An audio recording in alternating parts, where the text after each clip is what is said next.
ይህን ስነግራችሁ እያዘንኩ በቅርብ ጊዜ በሚቀጥሉት ዘመናት ሲሆን በውድ ካልሆነ በግድ የሚያስጨንቅ ዘመን ይመጣል።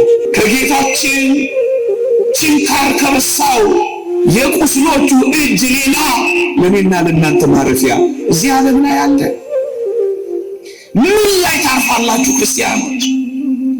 ከጌታችን እጆች በቀር ምን ወደብ አለን ወገኖቼ? ማን ሊያሳርፍ ትፈልጋለህ? እዚህ ዓለም ላይ አንድ ማረፊያ አለን፣ የጸጥታ ወደብ። ወደዚያ ልንገሰግስ ይገባል። የክርስቶስ እጆች ተዘርግተዋል። እነዚያ የቆሰሉ እጆች፣ እነዚያ የደሙ እጆች፣ እነዚያ የተበሱ እጆች ርግቢቱን እንዳሳረፋት ነው እኔና እናንተን ለማሳረፍ ተዘርግተዋል። ማን ይሆን? እዚህ ዓለም ላይማ አላርፍም፣ እዚህ ዓለም ላይማ ረፍት የለኝም፣ ረፍቴ አምላኬ ነው ብላ የምትገሰግስ ነፍስ ምንም የታደለች ናት። በመኖር ዋስትና መካከል እየገባ እንዴት ያስጨንቃል መሰለህ። ታዲያ ወጀብና ማዕበል ማለት ይህ አይደል?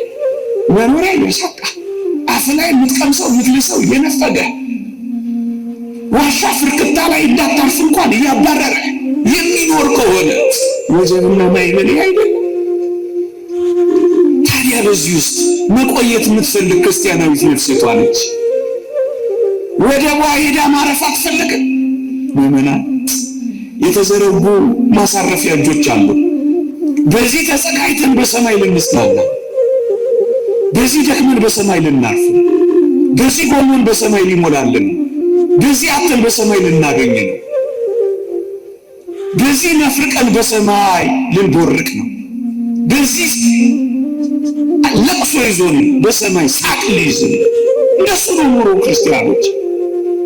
የመጽናናት ሕይወት ውስጥ ሊከተን ነው የምንሞት። አለበለዚያማ አትሰደድ ካለው እንዲሁ እየነፈረቅን መኖር ነው። ለምን እንሞታለን? አሁን የምትሞቱት አሁን የምንሞተው አደራችሁን ሸሸ ተበላሸ ለመባል እንዳይደለም ወቁ። እናስ ልንነሳ ነዋ። መነሳት የሚፈልግ መሞት የማይፈልግ ትውልድ እኮ ነው። እና በምን ልትነሱ ካልሞታችሁ? እንዴት አይነት ብልጥነት ነው የያዛችሁ እናንተ? እየነገርኳችሁ ካልሞትን እኮ ምን አንልም። መነሳት እየፈለግን መሞት እየተነፋፈግን ይቻላል? ጨካኞች እንደጨከኑ፣ ኃይለኞች እንደበረቱ፣ ወንጀለኞች በወንጀል እንደተራቀቁ፣ ጉልበተኞች በጉልበታቸው እንደደፈቁ፣ አታላዮች በማታለላቸው እንደሄዱ፣ ሌቦች እንደዘረፉ፣ አመንዝሮች ሳይደነግጡ እንደዚሁ ምድር ፍትህ አጥታ እየተጎሳቆለች ልትኖር ይገባ ነበር ወገኖች። ፍትህ አያስፈልግም። ለብዙ ጽድቃችን ክብር ጥቂት የሚያጎርለው በምድር ላይ እግዚአብሔር ካለው ይህን ምስጢር ተረድተን ማመስገን ነው። ለሚበልጠው ሕይወት እያዘጋጀን ከሆነ ማድነቅ ነው። ግን እኔ የምፈልገው ሰው ለዘላለም በኃጢአት እንዳይኖር ማገት የለበትም እግዚአብሔር። በቃ ማለት የለበትም እግዚአብሔር። እያመነዘረ ለሚኖር በቃ ማለት የለበትም እግዚአብሔር። ግፍ እየሰራ ለሚኖር በቃ ማለት የለበትም እግዚአብሔር። ሰው እያዋረደ ላለ መዋረድ የለበትም በምድር ላይ። ከጌታችን ችንካር ከበሳው የቁስሎቹ እጅ ሌላ ለኔና ለእናንተ ማረፊያ እዚህ ዓለም ላይ አለ። ምን ላይ ታርፋላችሁ ክርስቲያኖች? ከጌታችን እጆች በቀር ምን ወደብ አለን ወገኖቼ? ማን ሊያሳርፍ ትፈልጋለህ? እዚህ ዓለም ላይ አንድ ማረፊያ አለን፣ የጸጥታ ወደብ። ወደዚያ ልንገሰግስ ይገባል። የክርስቶስ እጆች ተዘርግተዋል። እነዚያ የቆሰሉ እጆች፣ እነዚያ የደሙ እጆች፣ እነዚያ የተበሱ እጆች ርግቢቱን እንዳሳረፋት ነው እኔና እናንተን ለማሳረፍ ተዘርግተዋል። ማን ይሆን? እዚህ ዓለም ላይማ አላርፍም፣ እዚህ ዓለም ላይማ ረፍት የለኝም፣ ረፍቴ አምላኬ ነው ብላ የምትገሰግስ ነፍስ ምንም የታደለች ናት።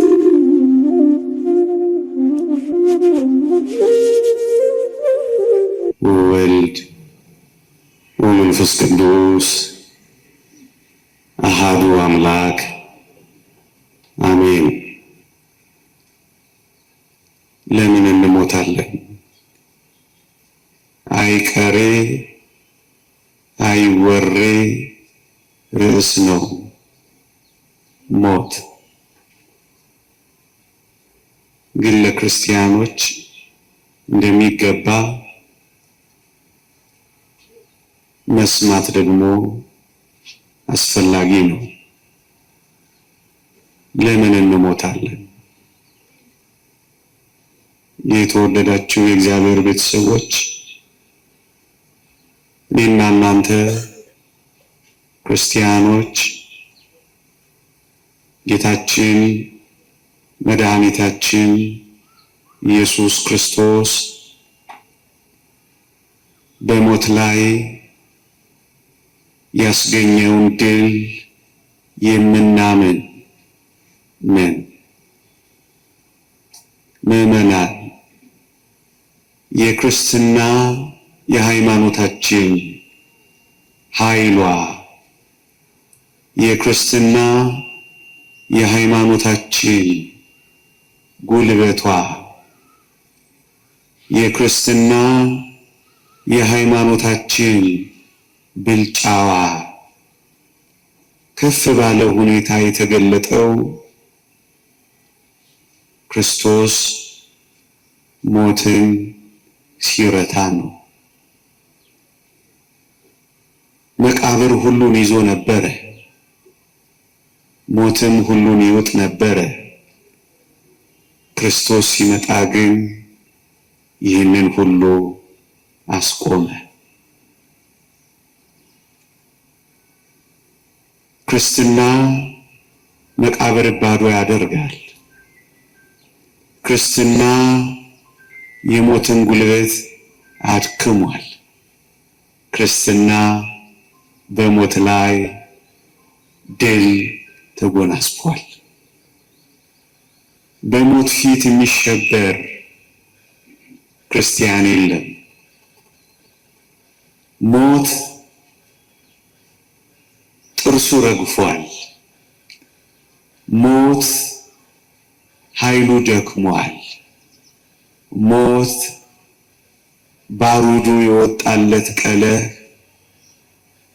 መጫወቻም ሆኗል። ክርስትና የሆነው በሞት ላይ መፎከር ስለጀመረ ነው። እሱ ነው ክርስትና የሚባለው ወገኖች። ባዶ መቃብር ያየነው በክርስትና ብቻ ነው። መግነዝ ያላሰረው ሰውነት ያየነው በክርስትና ብቻ ነው። ቤተ ክርስቲያን ክርስቶስ ከሞት ከመነሳቱ በፊት ደጆቿን ዘግታ ትኖር ነበር። ምዕመናን ፈርታ ያለቀሰች፣ ሐዋርያትን ማለት ነው። ጌታችን ከሞት ከተነሳ በኋላ ግን ደጆቿን የከፈተችው በጌታችን በመድኃኒታችን በኢየሱስ ክርስቶስ ሞት ስለተሸነፈ ነው። እኛም ቀና ያልነው ደፍረን ማውራት የጀመርነው ቅዱስ ጳውሎስ እንዳለ ሞት ሆይ መውጊያ የታለ? ሲኦል ሆይ ድል መንሳት የታለ? መፎከር የጀመርነው ከክርስቶስ ትንሣኤ በኋላ ነው። ለዚህ ነው እነዚህ ነገሮች ክርስቲያኖች ሁል ጊዜ እንድናስተውላቸው የሚያስፈልገው። እውነትን እንነጋገር ከተባለ የምር ይህንን ኃይል፣ ይህንን ጉልበት፣ ይህንን ጸጋ፣ ይህንን ብልጫ ብዙዎቻችን ስላልተረዳን በሞት ፊት እንርበተበታለን። ሞት የሰበረን ብዙዎች አለን። ሞት መኖር ያላስቻለን ብዙዎች አለን። የክርስትና ኃይልና ጉልበትን ጥቂት በጥቂት ያልተረዳን አለን። እሱን ለማስረዳት ነው በዚች ማለዳ የመረጥኩት። ለምን እንሞታለን? ወገኖቼ ቅዱስ ዮሐንስ አፈወርቅ እንዲህ ይላል፣ አሁን በሐዲስ ኪዳን ሞት እንደ ቀድሞ አይሰለጥንብንም፣ መቃብርም እንደ ቀድሞ አይዘንም፣ መግነዝም እንደ ቀድሞ አያስረንም፣ መፍረስ መበስበስም ለዘላለም አያሸጥንም። እና ለምንድን ነው የምንሞተው? ለዘላለም ተነስተን እንድንኖር እኮ ነው። አሁን ለምን እንሞታለን? በአዲስ ኪዳን አጭር መልስ እንድንነሳ ነዋ። ለምን እንሞታለን? ተነስተን ለዘላለም ከእግዚአብሔር ከጌታችን ጋር እንድንኖር ነዋ። ይህንን ታውቁ ይሆን ወገኖቼ? የእናታችን ማህፀን ለዚህ ዓለም እንደሚወልደን የመቃብር ማህፀን ደግሞ ለዘላለም ሕይወት የሚወልደን ሆነ። ለምን ወደ መቃብር እንገባለን? ወደ ላይ ሊወስደን። ለምን እንሞታለን? እንድንነሳ። አሁን የምትሞቱት አሁን የምንሞተው አደራችሁን ሸሸ ተበላሸ ለመባል እንዳይደለ ወቁ። እናስ ልንነሳ ነዋ። መጽሐፍ ቅዱስ ይህን ያስተምራል። አዎ እንደውም ባጭር ቃል እንዲህ ይላል ቅዱስ ጳውሎስ፣ ካልሞትክ አትነሳም ይላል። ካልሞትን ስለማንነሳ። ለዚህ ነው ስለ ሞት ያለን የመጀመሪያው ሐሳብ የምንሞተው ልንነሳ ነው ብለን ነው። ለዚህ ነው እንደዛም የማይከፋል። ስለ ፍቅር እናለቅሳለን፣ ስለ አብሮነታችን እናዝናለን፣ ስለ ነበረን አንድነት ጥቂት ደግሞ እናነባለን። በዋናነት ግን ለመነሳት እንደሆነ እናውቃለን። ምዕመናን፣ ቅዱስ ጳውሎስ ይህን ለማስረዳት የጠቀመበት ልዩ ምሳሌ እንዴት ውብ ነው መሰላችሁ! እንዲህ ይላል፣ አንተ ሰነፍ የቆሮንቶስ ገበሬ፣ አንተ የምትዘራው ስንዴ ካልፈረሰ፣ ካልበሰበሰ፣ ካልሞተ ሕያው ይሆናል እንዴ ይላል። ስንዴ ሕያው ሆኖ ስንዴ የሚሆነው ሲፈርስና ሲበሰብስ ነው። ሕያው ሆኖ የሚኖር ሁሉ መሞት አለበት። ለምንድን ነው የምንሞተው? ሕያው እንድንሆን ነው። አሁን በመቃብር ያሳረፍናቸው ሕያዋን ሆነው ደግሞ ይወጣሉ። ለምን እንሞታለን? ሕያው ሆነን እንድንነሳ ነው። እሱ ነው የሚለን እግዚአብሔር ቃል። እርግጠኛ ነኝ አንድ ጥያቄ ብጠይቃችሁ ሁላችሁም ትመልሱልኛላችሁ። እስኪ መነሳት የምትፈልጉ ከክርስቶስ ጋር ሕያው ሆናችሁ መኖር የምትፈልጉ እስኪ እጃችሁን አውጡልኝ። እርግጠኛ ነኝ እግር እንዲወጣ ኖሮ እናወጣ ነበር አይደለ? አውርቱ። አከታትዬ ሌላ የተንኮለኛ ጥያቄ ደግሞ ላቀርብላችሁ። መነሳት ትፈልጋላችሁ አይደል?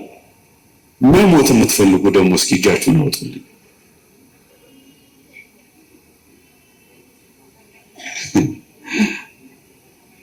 መነሳት የሚፈልግ መሞት የማይፈልግ ትውልድ እኮ ነው። እና በምን ልትነሱ ነው ካልሞታችሁ? እንዴት አይነት ብልጥነት ነው የያዛችሁ እናንተ? እየነገርኳችሁ ካልሞትን እኮ ምን አንልም። መነሳት እየፈለግን መሞት እየተነፋፈግን ይቻላል? ወዳጆቼ እንዲህ አይነት ብልጥነት አያዋጣም። የምንሞተው ልንነሳ ነው። ለመነሳት ምን እናደርጋለን? እንሞታለን። አሁን የምንሞተው ለመኖር ነው። አሁን የምንኖረው ለመሞት ነው። የመጀመሪያው አጠር ላድርገው፣ ልንነሳ ነው። አንድ ሁለተኛ ለምን እንሞታለን? የተወደዳችሁ ክርስቲያኖች አንድ ምሳሌ መስዬ ልቀጥል። አንዲት ሸክላ ሰሪ ገሏ ቢሰነጠቅ፣ አንዲት የሸክላ ባለሙያ ገሏ ቢሸረፍ በእርግጠኝነት ስትለስነው ወይም ስትጠግነው አይደለም የምትኖረው፣ አፍርሳ ነው የምትሰራው። ነው አይደለም? ነው። ይኸውላችሁ እግዚአብሔር በሞት በኩል በመቃብር በኩል እንድንፈርስ ለምን የፈለገ ይመስላችኋል? ምስጢሩ አንድ ብቻ ነው። አዲስ አድርጎ ሊሰራን። ለምን እንሞታለን? በጣም ውብ አድርጎ ሊሰራን እግዚአብሔር። በጣም ምርጥ አድርጎ ሊሰራን እግዚአብሔር። በሞት በኩል ሊሰራን እግዚአብሔር ጥቂት በጥቂት ያፈርሰናል እግዚአብሔር። ለምን እንሞታለን? አዲስ አድርጎ እግዚአብሔር ሊሰራን ነው። ይህን እግዚአብሔር ቃል ይደግፋል። አዎ በሚገባ እንዲህ ይላል ቅዱስ ጳውሎስ፣ በውርደት እንዘራለን፣ በክብር እንነሳለን። በመበስበስ እንዘራለን፣ ባለመበስበስ እንነሳለን። በድካም እንዘራለን፣ በኃይል እንነሳለን ይላል። የከበሩ ዕቃዎች እንድንሆን እግዚአብሔር ያፈርሰናል። ወገኖቼ የእግዚአብሔርን ምስጢርና ጥበብ ተመልከቱ። እግዚአብሔር በሕይወታችን በፍጥረታችን ሁሉ አንድን ነገር ያለ ጥቅማችን አድርጎ አያውቅም።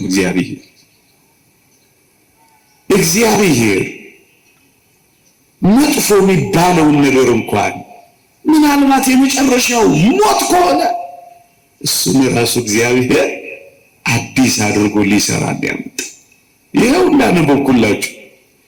ይኸውላችሁ እያብለጨለጭን የጌታችንን መልክ ይዘን እንደ መስታወት ክብሩን እያሳየን ለመነሳት ነው የምንፈርሰው። ምናልባት ሳጥን ውስጥ ስንገባ የተዋረድን ሊመስል ይችላል። አይደለም፣ በክብር ልንነሳ ነው የምንገባው። ደካማ የሆንን እንመስላለን መላወስም ሲያቅተን። አይደለም፣ ፍጻሜው እንደምናየው ተገምዞ ደክሞ መቀመጥ አይደለም፣ በኃይል መነሳት ነው። ታዲያ የክርስትና ብልጫው ምንድን ነው? ታዲያ ለምንድን ነው መንፈሳውያን ይሆን ነው? ታዲያ ጠብ ባለ ኪዳን መሸ ለቁርባን ለምን ተገሰግሳላችሁ? አንድ መናኛ ሰው እዚህ ቆማችሁ ለምን ታደምጣላችሁ? ታዲያ የክርስትና ኃይሏ የክርስትና ብልጫ በዚህ ውስጥ ነው ያለው ወገኖቼ። ፈርሰን አንቀርም፣ እንሰራለን። በስብሰን አንቀርም፣ አዲስ እንሆናለን። ተዋርደን አንቀርም፣ እንከብራለን። ደክመን አንቀርም፣ እንበረታለን። ገብተን አንቀርም፣ እንወጣለን። እንደሱ ነው ነገሩ። ይህን እግዚአብሔር እንዴት ባለ ምስጢር ያደርገዋል መሰላችሁ? የሚያፈርሰን ሊሰራ ነው ወገኖች። ምዕመናን በሞት ብቻ አይደለም፣ በተለያየ መከራ በተለያየ ፈተና ምናልባት ለመፍረስ የቀረብን ከሆነ እንደ ክርስትና ምናምነው እግዚአብሔር በዛ ውስጥ እኛን እየሰራ ነው። በንዑስ ውስጣዎች ውስጥ እግዚአብሔር ኃይልና ብርታት እየሰጠን ነው። በሚደፍቁ ወጀቦች ውስጥ እግዚአብሔር ኃይል እያስታጠቀን ነው። እግዚአብሔር እየሰራን ነው። እዚህ ውስጥም እግዚአብሔር ያደረገው ምንድን ነው ካላችሁ ወይ እየሰራን ነው ወገኖች። መቃብር ውስጥ እግዚአብሔር ሰው ይሰራል። ውዶቻችሁን አስታውሷቸው። እንደዛ ደክመው አይደለም በኋላ ምታዩአቸው በኃይል በብርታት እያብለጨለጩ እያብረቀረቁ የከበረውን ሥጋ እንዲመስል የተዋረደው ሥጋችንን ይለውጣል ይላል መጽሐፍ ቅዱስ። የከበረ ሥጋ ያደርገዋል። ምዕመናን ለምን እንሞታለን? እንደገና ሊሰራን፣ እንደገና ሊያድሰን፣ እንደገና አዲስ ሊያደርገን፣ እንደገና ምርጥና ውብ ሊያደርገን ነው ወገኖቼ። ለምን እንሞታለን? እንደሱ ነው ነገሩ።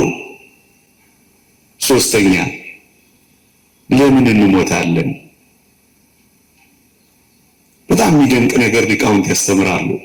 የምንሞተው ሕያው ጉስቁል እንደ ሳጥናኤል እንዳንሆን ነው ይላሉ። ሳጥናኤል ዲያብሎስ ሞት አላገኘውም፣ ግንስ ሕያው ነው፣ ግን የጎሰቆለ ነው ወገኖቼ። እንደዛ በኃጢአት እንደወደቀ እንደዚያ በቀደመው አዳም በበደል እንደተጎሳቆለን እንደ ዲያብሎስ ሊተውን አልወደደም እግዚአብሔር። ሕያው ጉስቁል እንድንሆን አልፈቀደም እግዚአብሔር። እናስ ለዘላለም ሕያው ሆነን ደግሞስ ከጉስቁልና ወጥተን እጅግ የከበረ ሕይወት እንድንኖር ሞትን ሰጠን እግዚአብሔር።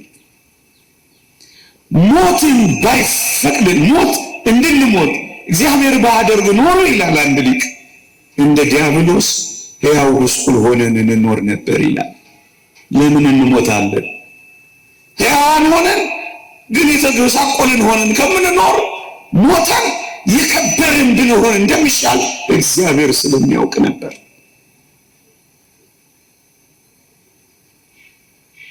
ለመጎሳቆል አይደለም የምንሞተው። ምናልባት ሞትን ስታዩት ጉስቁልና ሊመስላችሁ ይችላል። አይደለም፣ የክብር መንገድ ነው የሆነው። ሕያው ጉስቁል እንደ ሳጥናኤል እንዳንሆን እግዚአብሔር ስለመረጠን ነው ወገኖች። ሳጥናኤል ሕያው ነው፣ ግን የሚያሳዝን ጉስቁል ነው። ብዙዎችን ወደ ጉስቁልና የሚመራ ነው። እና ለምንድን ነው እግዚአብሔር እንድንሞት የፈቀደው? ወይም የምንሞተው ለምንድን ነው? ትሞታለህ ያለው ለምንድን ነው? ሕያው ጉስቁል ከምንሆን ሞተን የከበርን ሆነን እንድንወጣ ነው። ይኸው ለእኛ ጥቅም ነው ወገኖቼ። ለምን እንሞታለን?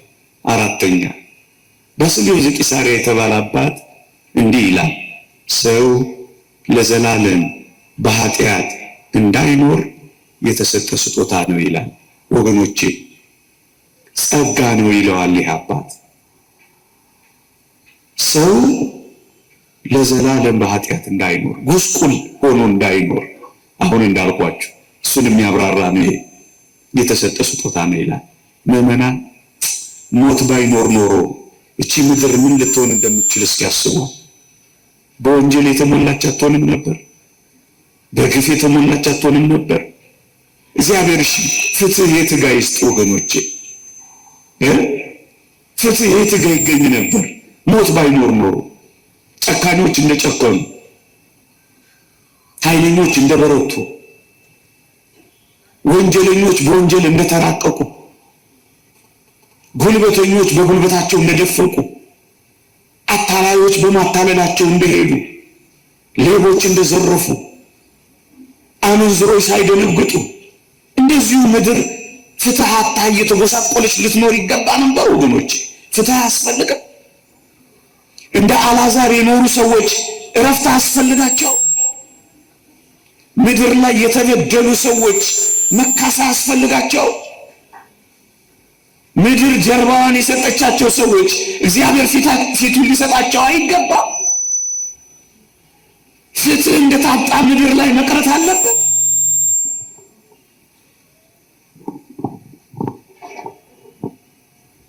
እንደዚሁ መቀጠል አለበት? ፍትህ አያስፈልግም? ለዘላለም የሰው ልጅ እንደዚሁ እንደኖረ መኖር አለበት? እንዳስጨነቀ መኖር አለበት? ግፍ እየሰራ መኖር አለበት? ዋጋውን ማግኘት የለበትም? መቀጣት የለበትም? በአውደ ፍትህ መቆም የለበትም? ፍርድ አያስፈልገውም? ለዚህ ዓለም ያስፈልገዋል። ለጭምቶች ክብር፣ ለጨካኞችም ዋጋቸውን ሊቀበሉ ይገባል።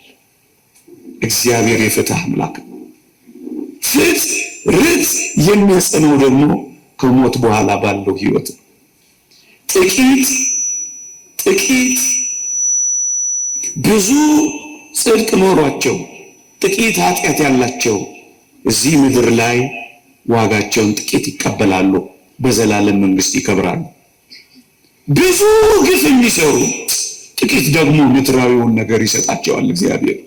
ወዳጆቼ ሁሉንም ማለት አይደለም፣ በአብዛኛው የምድራዊ ምቾት ግን እኔና እናንተ ክርስቲያኖች ልንቀና አይገባም። እግዚአብሔር አንዳንዴ የሰማዩን ስለሚነፍቃቸው የምድሩን ደግሞ ጥቂት ይሰጣቸዋል። ምን ያስቀናቸዋል?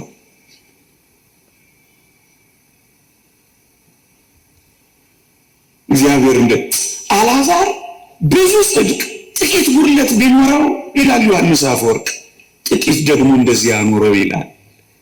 ለብዙ ጽድቃችን ክብር ጥቂት የሚያጎርለው በምድር ላይ እግዚአብሔር ካለው ይህን ምስጢር ተረድተን ማመስገን ነው።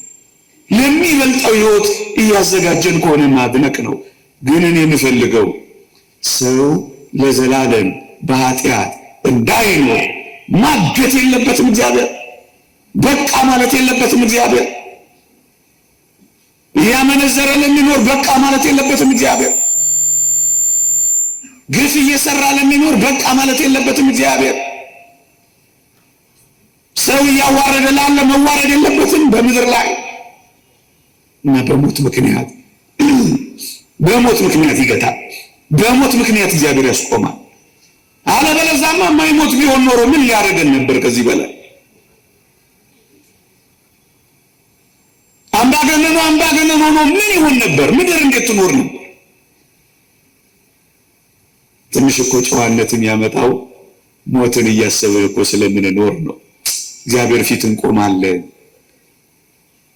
የሰማይ መንገድ አለን።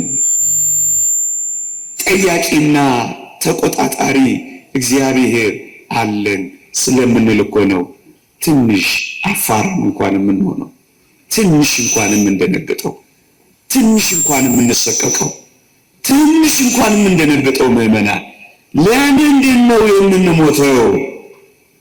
ሰው ለዘላለም በኃጢአት እንዳይኖር እግዚአብሔር የሰጠን ስጦታ ስለሆነ ነው። የሰጠን ስጦታ ስለሆነ ነው። ለምንድን ነው የምንሞተው? የተወደዳችሁ ክርስቲያኖች በጣም የተሻለ ህይወት እግዚአብሔር ስላዘጋጀልን። አሁን እናንተን በዚህ ማለዳ እንዲህና እንዲያ ብሎ ልባችሁን ለማማለል አይደለም፣ የዘላለም እውነት ነው የምንነግራችሁ።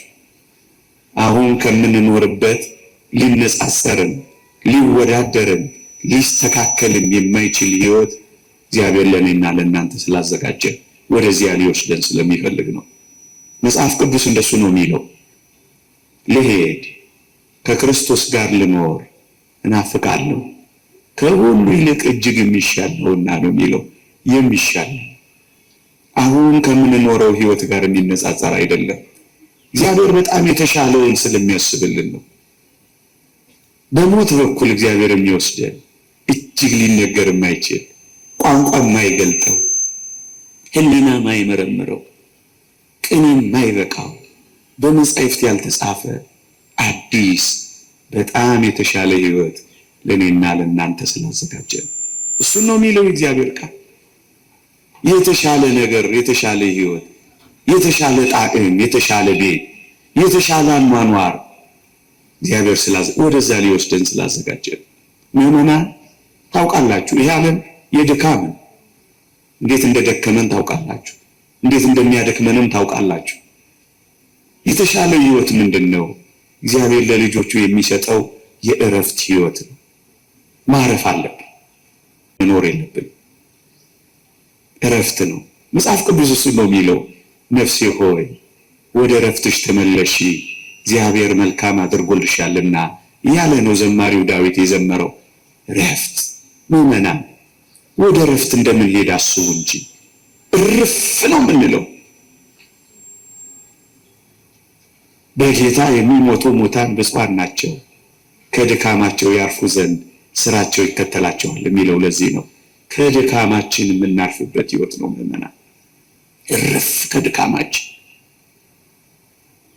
ይሄ እውነት ነው። እርፍ ነው የምንለው ዝማሬ ባለበት እረፍት። እንደነዚህ አይነት ጉባኤያት፣ እንደነዚህ አይነት ዝማሬያት በቤተ ክርስቲያናችን እንዳለው አይነት ቅዳሴ እንዴት እርፍ ያደርግ እንደሆነ አስቡት። ያ የመላእክቱ ያ ድል የነሱ የቅዱሳን ማህበሩ ዝማሬማ እንዴት የበለጠ እረፍት አለው። የተሳለ የፊቱ መልክ በዚያ ያለ የጌታችን መልክማ እንደምንድን ነው ማያሳርፈው?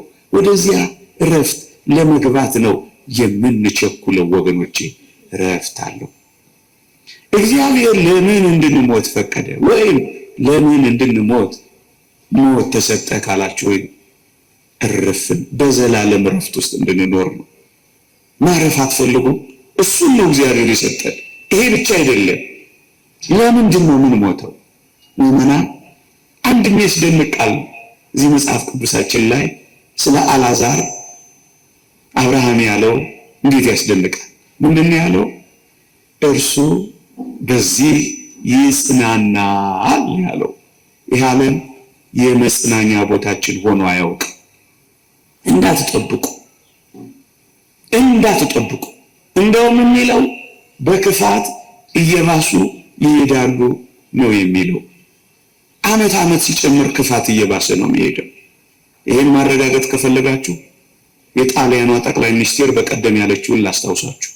ያለፈው ዓመት ትንሽ ከበድ ይል ነበር፣ አሁን 2026 ደግሞ በደንብ ይከብዳል ብላ ስትነግረን ነበር። ይነግሩናል እኮ አይገባንም እንጂ እኛ እየሰማችሁ በክፋት እየባሰ ነው ዓለም የሚሄደው። ይሄ ዓለም የክፋት ከሆነ፣ ይሄ ዓለም የማስጨነቅ ከሆነ፣ ይሄ ዓለም የስቃይ ከሆነ ክርስቲያኖች የመጽናናት ዓለም ግን እንዳለ እንዳትረሱ። ለምንድን ነው የምንሞተው? እንድንጽናና ነው። ይሄው የእግዚአብሔር ቃል እርሱ በዚህ ይጽናናል። መጽናኛ ቦታችን በምን ቋንቋ እንንገራችሁ? ደጋግመን እንኳን ብንነጋገር የማይገባን ሆነ። ልንጽናና ነው የምንሄደው። ማረፍ ብቻ እኮ አይደለም፣ መጽናናት እኮ። መጽናናት ለክርስቲያኖች ያስፈልጋል።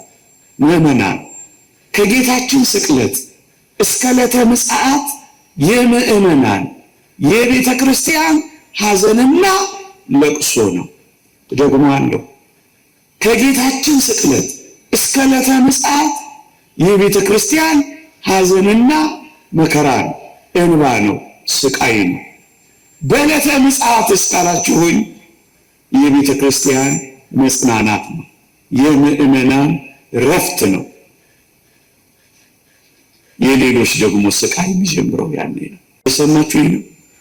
የሌሎች ስቃይ የሚጀምረው ደግሞ ያኔ ነው። የኛ ረፍት ደግሞ የሚጀምረው ያኔ ነው። ወደ መጽናናት ሕይወት ነው የምንገባው ያልኳችሁ ለዚህ ነው ወገኖች።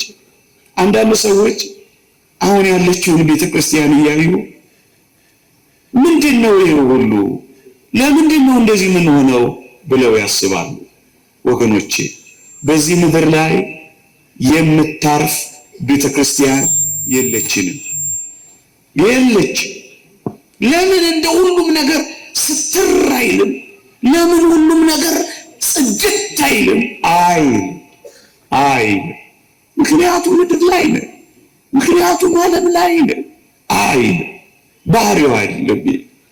እሺ መቼ ነው? ቅድም ባልኳችሁ ቦታ ነው፣ በእረፍት ቦታዋ። መጽሐፍ ቅዱስ እንዲህ ነው የሚለው፣ ልትሰበር ቀርባ ነበር ይላል። በባህሩ ላይ ስለነበረችው ታንኳ ሲናገር ልትሰበር ቀርባ ነበር ይላል። በምድር ላይ ያለችው ቤተክርስቲያን ተሰበረች አይልም፣ ልትሰበር ቀርባ ነበር ግን ይላል። አሁን የምታዩት ወደዚያ መቅረብ እንኳን እስከሆነ ድረስ እውነት ነው፣ በምድር ላይ ይሆናል። በሞቴ ስሙኝ፣ ልትሰበር ቀርባ ነበር ይላል እንጂ ተሰበረች አይልም። የምታዩት ነገር በሙሉ የሚሰበር እንዳይመስላችሁ፣ ወደ መሰበር ይቀርባል። ልትሰበር ቀርባ ነበር። ልዩነቱ ከውጭ ከመናፈቃ ከውስጥ ከካህዲያ ቤተ ክርስቲያን ማይበረ ምእመናን እንጨነቃለን እንጂ ግን ተስፋ አንቆርጥ። እንታወካለን እንጂ ግን አንደፈቅ። እናመነታለን እንጂ ግን አንጠራጠርም። ልትሰበር ቀርባ ነበር ማለት ይሄ ነው። ቤተ ክርስቲያን በምድር ላይ እንደዚህ ነው እስከ ዕለተ ምጽአት የምትኖረው። ምእመናን ይኸውላችሁ በዚያች ታንኳ ውስጥ የነበሩት ትልልቅና ትንንሽ አሶች ነበሩ ይላል። ወገኖቼ ትልልቅ አሶች የምታዩት በማለዳ የምትገለጠው በዚያች በዕለተ ምጽአት በምትመጣው ቤተክርስቲያን ነው።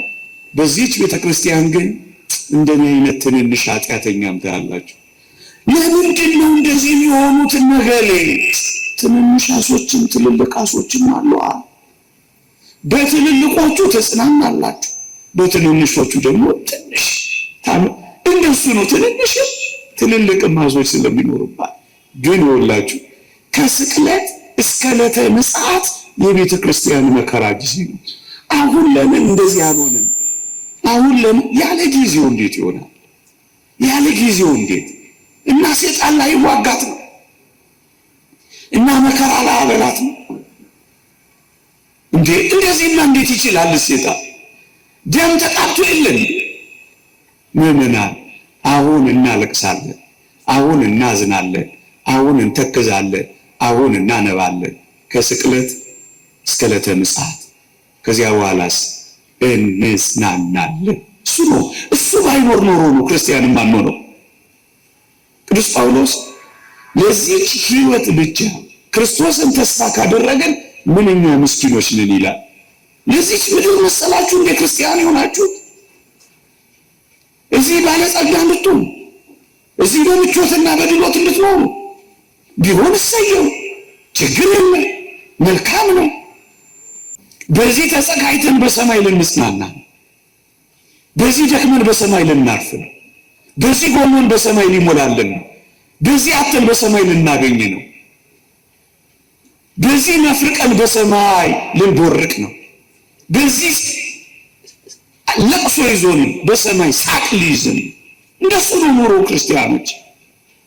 የመጽናናት ሕይወት ውስጥ ሊከተን ነው የምንሞት። አለበለዚያማ አትሰደን ካለው እንዲሁ እየነፈረቅን መኖር ነው። ምእመናን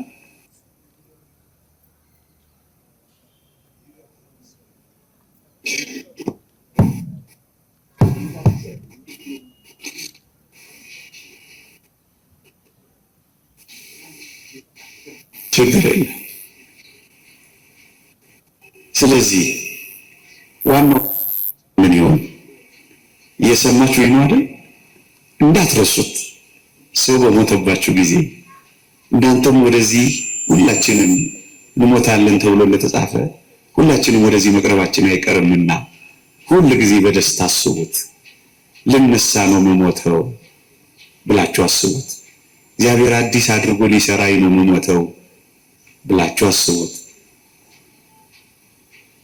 እግዚአብሔር የሰጠኝ ጸጋ ከጉድለቴ ከድካሜ ከኃጢአቴ ሊገታኝ ነው ብላችሁ አስቡት። ሕያው ጉስቁል እንደ ሳጥናኤል እንዳልሆን ነው ብላችሁ አስቡት። እግዚአብሔር በጣም የተሻለ ሕይወት ስላለ ነው ብላችሁ አስቡት። መጽናናት ስላለብኝ ማረፍ ስላለብኝ የእረፍት መንገዴ ሊያደርገው ነው እግዚአብሔር ብላችሁ አስቡት። ክርስቲያን እንደዚህ ነው የሚያስበው ወገኖቼ። ብዙ ጊዜ እንማረዋለን እንጂ አላምን ያለው ነው ወገኖቼ። እንዴት አናምነው? ብዙ ነገር አምናችሁ የለዚህ የመጣችሁ እንዴ። እወርዳለሁ አለ ወረደ፣ አምነነዋል። እሞታለሁ አለ ሞተ፣ አምነነዋል። እነሳለሁ አለ ተነሳ፣ አምነነዋል። አረጋለሁ አለ አረገ፣ አምነነዋል። ስፍራ ላዘጋጅላችሁ እሄዳለሁ አለ፣ አምነነዋል። ታዲያ የሚሰጠንን ስፍራ ልንጠራጠር ይገባል? እመኑት፣ እግዚአብሔርን እመኑት። በዚህ ሕይወት ውስጥ የሚገልጥ ሕይወት እያዘጋጀ እንደሆነ እወቁት።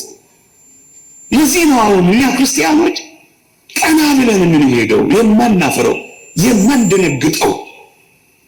ይህ ሕይወት በፍጹም ስለተሰጠን ነው። አጭር ማጠቃለያ ሰጥቼ ያበቃለሁ። ስለዚህ የክርስትናችን ጥልቅና ዋናው ተስፋችን ከሞት ባሻገር ያለው ሕይወታችን ስለሆነ ሰው ክርስቲያን ከሆነ ሞቱን እያሰበ ደግሞ ሊኖር ይገባል። አሁን በእረፍተ ወልደ ሰማዕት በዚህ ታላቅ መምህራችን፣ ትጉህ መምህራችን፣ ቅን መምህራችን፣ ደግ መምህራችን ለቤተ ክርስቲያን ዕድሜውን ዋጋ ከፍሎ ላረፈ ወንድማችን መታሰቢያ ስናደርግ እኛም ፈቀቅ ብለን በተዘክሮተ ሞት ሞትን እያሰብን ልንኖር ይገባል። ምዕመናን፣ ምናልባት ነግሬያችሁ ከሆነ አላውቅም፣ ያ ታላቁ ንጉሥ እስክንድር ምን ያደርግ ነበር ይባላል? ጠዋት በማለዳ አንድ ባለሟል ካልጋው ሲነሳ ንጉሥ ሆይ 1000 ዓመት ንገስ፣ ግን እንዳትረሳ ትሞታለህ እንዲለው ቀጥሮት ነበር ይባላል። ስለዚህ ሞቱን እያሰበ ይውላል። ደግሞ ማታ ሲመጣ ንጉሥ ሆይ 1000 ዓመት ንገስ፣ ግን እንዳትረሳ ትሞታለህ ይለዋል አሉ። ሰው በተዘክሮተ ሞት በእግዚአብሔር ፊት ነፍሳችን እንደምትቆም፣ እግዚአብሔር እንደሚጠይቀን፣ እግዚአብሔር እንደሚቆጣጠረን፣ እግዚአብሔር ፊት እንደሚቆም ሰው ማሰብ መቻል አለበት። ጥንቃቄያችንና ትኩረታችን በአንድ ነገር ላይ ብቻ ያነጣጠረ ሊሆን ይገባል፣ ከዚህ ዓለም ስለመለየታችን። ይህን እያሰባችሁ ዋሉ እደሩ እያልኩ ሕይወታችሁን አበላሹት እያልኩ አይደለም። ብሉ፣ ግን ደግሞ ብዙ ጾሙ። እረፍት አድርጉ፣ ግን ደግሞ ትጉ። ስሩ፣ ግን ደግሞ እንደምትሞቱ አስቡ። ኑሩ፣ አንድ ቀን ግን ከዚህ ዓለም እንደምንለይ አትርሱ። እንደሱ ማለት ነው ትኩረታችን። ይሄ ዓለም ለመዘጋጃነት ብቻ ነው የተሰጠን፣ ለመስሪያነት ብቻ ነው የተሰጠን፣ ለመሸጋገሪያነት ብቻ ነው የተሰጠን። ይሄ ዓለም ትኩረታችን ሁሉ እዚህ ዓለም ላይ ማድረግ የለብንም። እንውለድ፣ እንክበድ፣ እንዳር፣ እንኳን፣ እንስራ፣ እንበልጽግ ግድ የለም። በዋናነት ግን ትኩረታችን እዚህ ዓለም ላይ ሊሆን አይገባም። እንደ ጥላ ያልፋል፣ በጣም አጭር ነው፣ ይሄዳል። የተወደዳችሁ ክርስቲያኖች፣ እነሆ ዓመታትና ወራት እንደ ህልም እያለፉ ነው። እንደ ከሰዓት ጥላም እየሸሹ ነው። አሻራዋን ሳትጥል እንደምትሄድ አንዲት መርከብ ዘመንና ዘመናት አሻራቸውን እንኳን ሳይጥሉ ወደ ኋላችን እየጋለቡ ነው። እመኑኝ፣ ዘመኑ ደግሞ እየተጠቀለለ ነው። ዘመኑ ደግሞ እየቀረበ ነው። ስለዚህ እግዚአብሔር ቃል እንዲህ ይላል፣ የሕይወትን ፍጻሜ አስብ፣ ኃጢአት አትሰራም ይላል። ኃጢአት መስራት ካልፈለጋችሁ ሞት አለ በሉ። እሱን የሚያስብ ሰው በእግዚአብሔር ፊት ኃጢአት አይሰራም። ምዕመናን፣ ለዚህ እኮ ነው አባቶቻችን መሬት ዘመዴ ናት፣ ስኖርም ቀለቤ፣ ስሞትም ልብሴ ናት እያሉ መሬት አፈርሽን ቀስ ብዬ ረግጣለሁ፣ ነገ ካንቺ በታች መሆኔን አውቃለሁ እያሉ እየተቀኙ እኮ የሞቱት። አበቃ። ፍጻሜን ካሰብክ ጨዋ ክርስቲያን ትሆናለህ። ፍጻሜን ካሰብክ ግፍ አትሰራም። መልስ እንደምትሰጥ ካሰብክ በጥንቃቄ በምድር ላይ መልስ ትሰጣለህ። ሞት እንዳለብህ ካሰብክ አትገልም። የሚቆጣጠርህ እንዳለ ካሰብክ የሌላ ሰው አትሰርቅም። የህይወትን ፍጻሜ አስብ፣ ኃጢአት አትሰራም። ኃጢአት አትሰራም።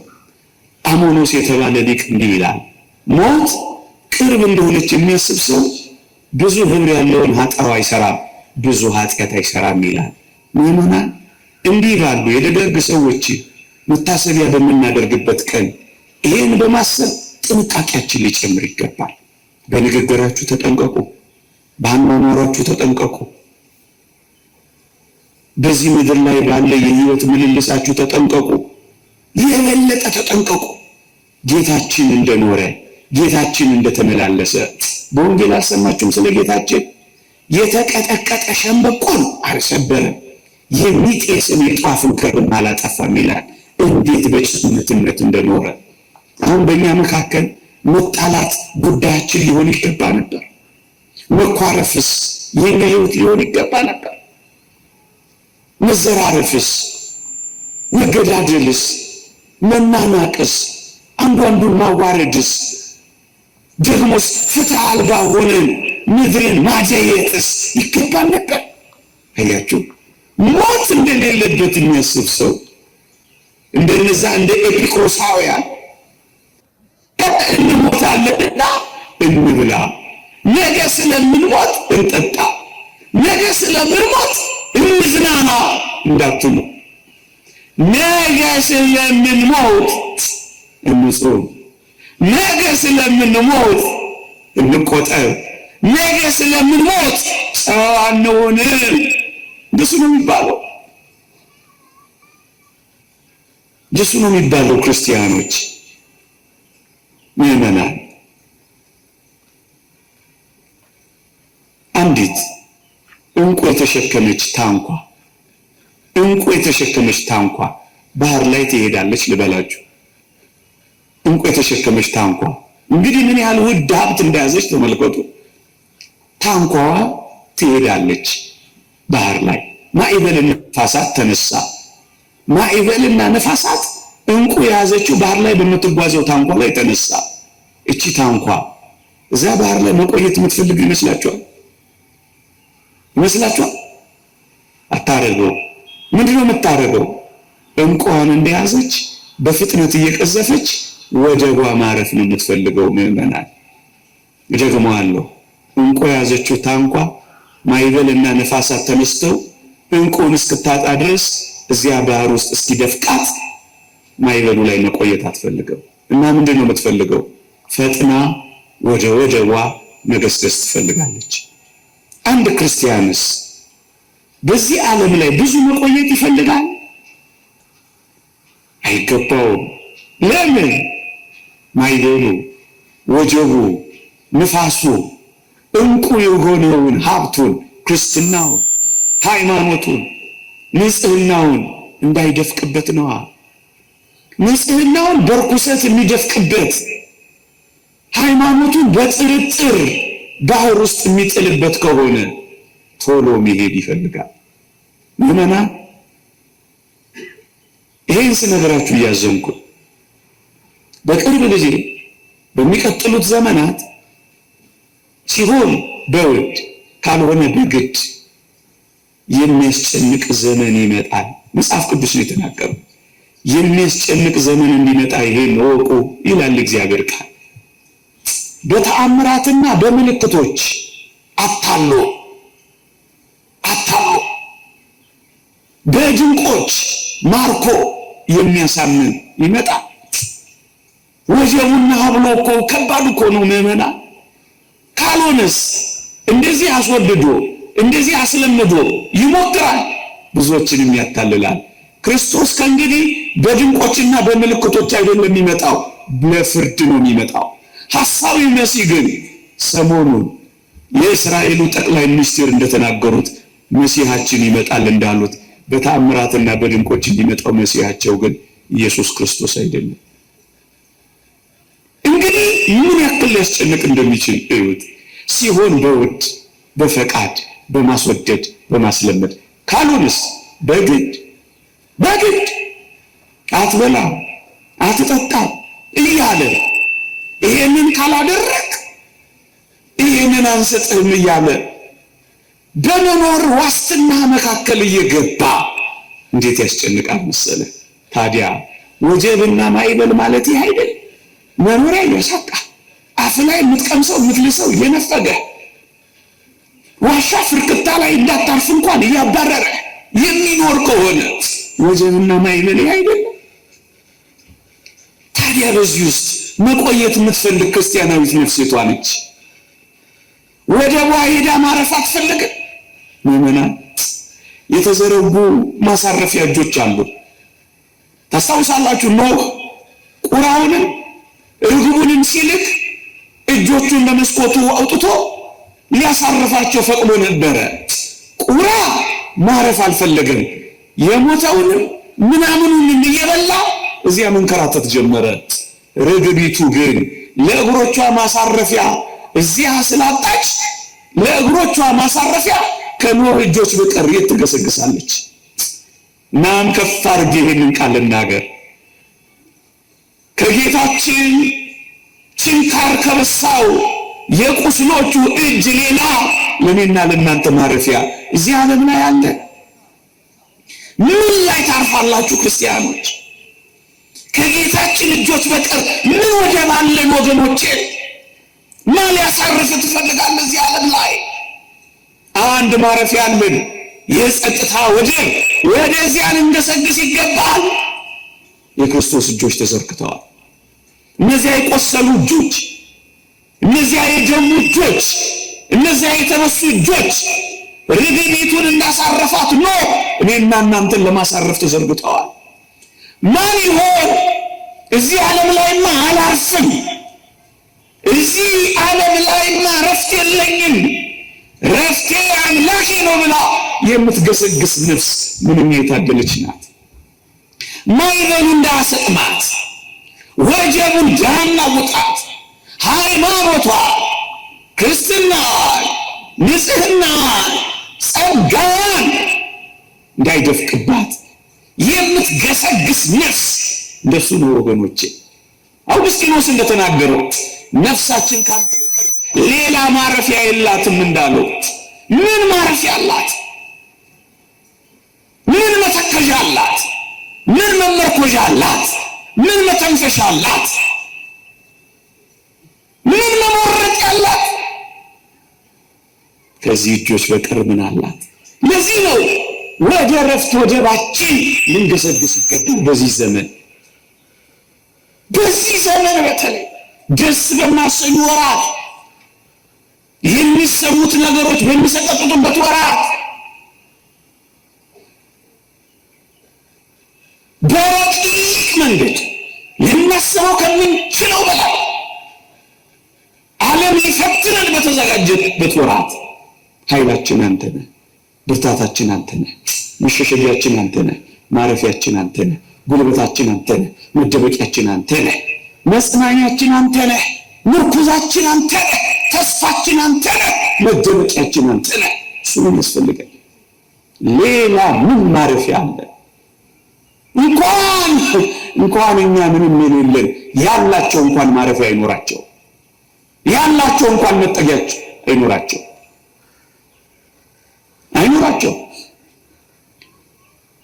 ዛሬ ስንናገር ዓለም ዘግቶናል፣ አልሰማ ብሎናል። ያን ጊዜ ሲናገሩ እነሱ አይሰሙ።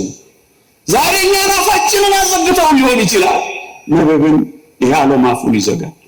ዛሬ እኛ ስንጮህ የሚጮኸውን አጥተን ሊሆን ይችላል፣ ያን ጊዜ ግን ይጮሃሉ።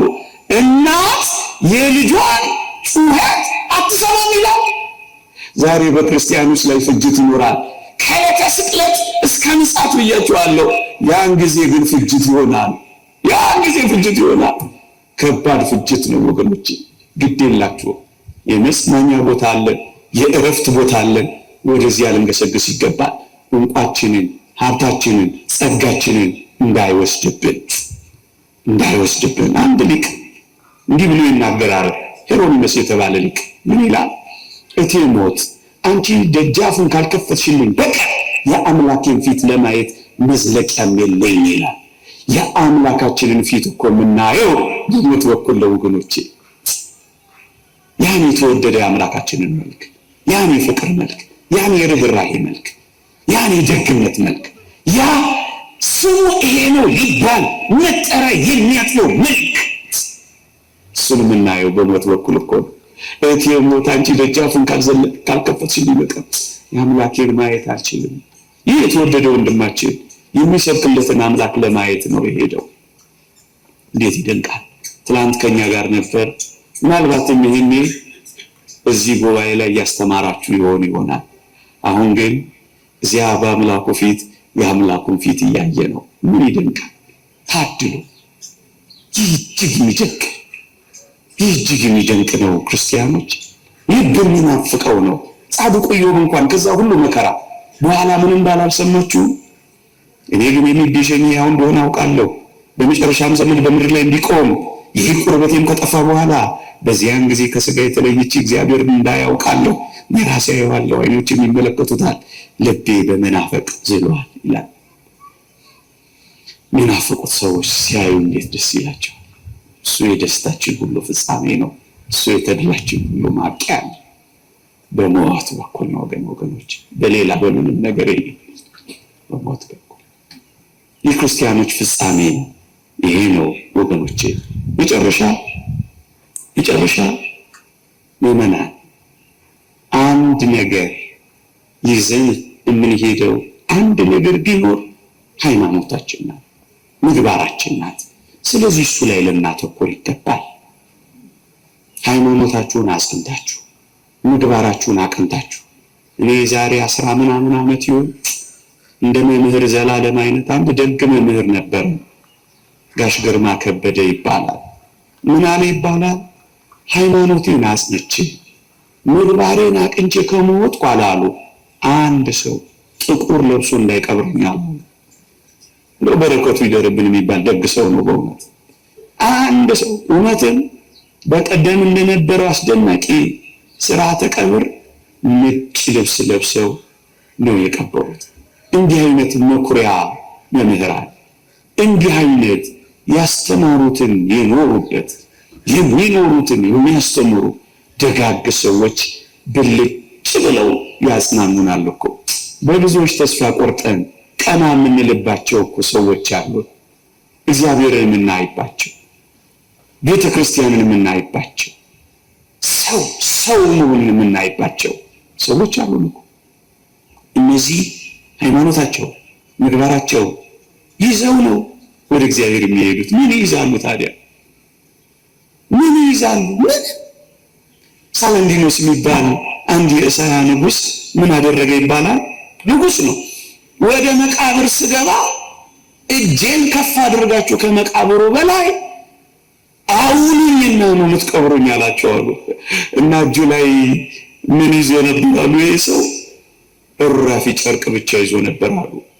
ከዚህ እራፊ ጨርቅ ውጪ ሳላንዲኖስ ምንም ነገር አልሄደም ብላችሁ ለሕዝብ ንገሩ አላሉ። ምን ይዛችሁ ትሄዳላችሁ? ከቤታችሁ ምናልባት የመዋቢያ ሳጥናችሁን ይዛችሁ ልትሄዱ ትችላላችሁ። መልካም ነው። ወደዚያ ሳጥን ግን ስትገቡ የመዋቢያ ዕቃችሁ የለም። ምሳ ሳህናችሁን ይዛችሁ ልትወጡ ትችላላችሁ ከቤታችሁ። በዚያ ሳጥን ውስጥ ስንገባ ግን ምሳ ሳህናችን የለም። ምንም ከዚህ እራፊ ጨርቅ በቀር ማንም የሚወስደው ነገር የለም። አንድ ጥሪት ግን አለ፣ አንድ ሀብት ግን አለ፣ አንድ ጸጋ ግን አለ። አሞኒዮስና አውሳቢዮስ እንደተናገሩት ለቅዱሳን ያላቸው አንዲት ጥሪታቸው ኢየሱስ ክርስቶስ ብቻ ነው እንዳሉ፣ ይሄን ሀብታችንን ለመያዝ ተሻሙ። ያ ባለም ለሚስቱ ተቀኘ የተባለው ቅኔ፣ ገጠመ የተባለው ግጥም እንዴት ይገርማል!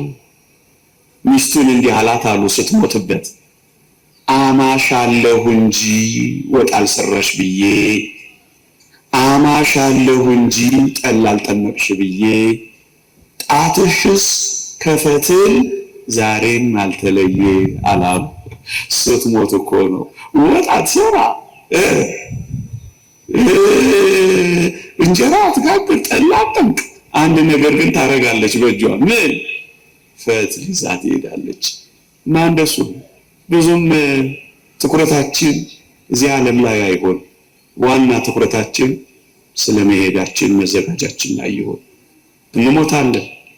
የተወደደ የዚህን አስደናቂ የ30 ምናምን ዓመት ሰውነቱን ሳይጠብቅ ለወንጌል የደከመ ልረፍ ብሎ እየታመመ ያላረፈ እኔና እናንተ ለመንግሥተ ሰማያት እንድንበቃለት በእንባ ጭምር ተግቶ ያገለገለ ጠዋት ምድረ ከብድ እኔ ያየሁት እንኳን ማታ ሳሪስ አቦ፣ ጠዋት ግሸን ማርያም፣ ማታ ቅዱስ ዑራኤል ሲንከራተት የነበረ አቤት ክብሩ! ግን አሁን መምህር ዘላለምን ሲያርፍ አግኝተነው ምንድነው ዛሬ ቀን ብንለው ባጭር ቃል እንደ አባ ፋም የሰርጌ ቀን ነው የሚል ይመስለኛል። አባ ፋም ይባል አባት አሉ ልክ ሰማዕትነት ሲቀበል ነጭ ልብስ ለብሶ ወጣሉ። የምን ነጭ ልብስ ነው አባ ፋም ብለው ጓደኞቹ ጠየቁት አሉ። ሊሞት እኮ ነው። ዛሬማ የሰርጌ ቀን ነው አላቸው አሉ። መምህር ዘላለም እንደዛ ነበር የሚለን ብዬ አስባለሁ። የሰርጌ ቀን ነው። ብቻኛ መሞታችን አይቀር፣ ግን የምር ለዘላለም ሕይወት እንዘጋጅ። እንቋችንን ሳንጥል እንሂድ። ያቆየን ይጠብቀን፣ አጽራረ ቤተ ክርስቲያንን ያስታክስልን፣ በሃይማኖት በምግባር ያጽናን። እኛም ደግሞ በነጭ እንድንሸኝ ፈቃዱ ይሆንልን። አሜን፣ አሜን፣ አሜን።